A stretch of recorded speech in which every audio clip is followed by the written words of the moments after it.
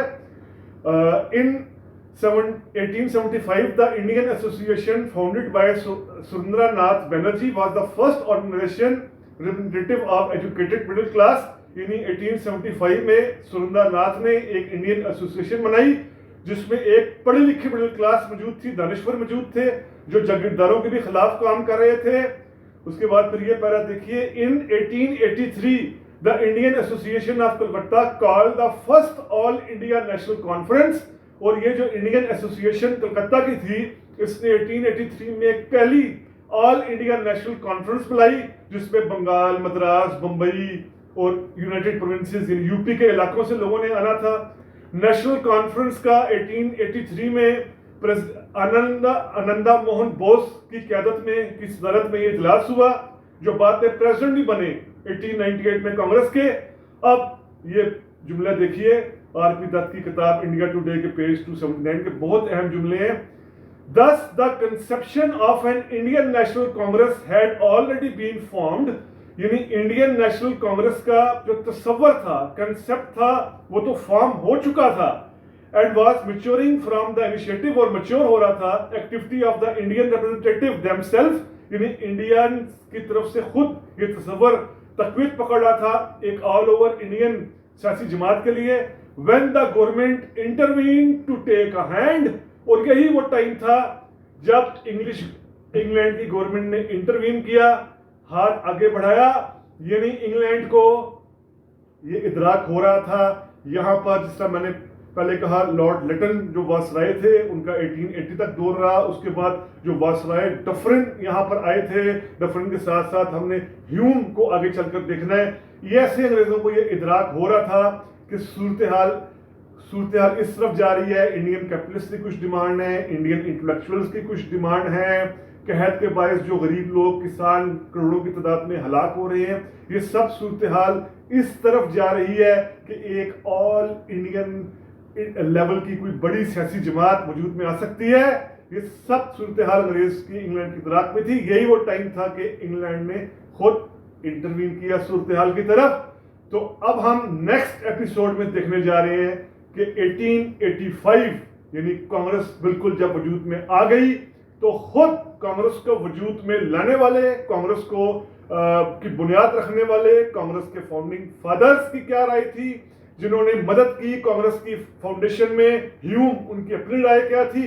ہم خود یہ ان کے اپنے الفاظ میں دیکھیں گے، سمجھیں گے کہ کانگریس تھی کیا، کیوں وجود میں لائی گئی، کیا برٹش ہی سے وجود میں لایا، کس طرح اس نے ریولوشن کو روکا، کس طرح اس نے کیپٹلسٹ کلاس کی جو ریزرویشنز تھی یا مڈل کلاس کی ریزرویشنز تھی ان کو روکنے کی کوشش کی تاکہ کہیں یہ کلب نہ کر لے. نیچے جو بغاوتیں شروع ہو گئی ہیں دکن اور اطراف کے علاقوں میں، اگر یہ کلب ہو گئی مڈل کلاس کے ہاں کی انٹیلیجنسی ان بغاوتوں کے ساتھ تو انگریزوں کے لیے بہت بڑا ایشو ہو جاتا، انقلابات آ جاتے.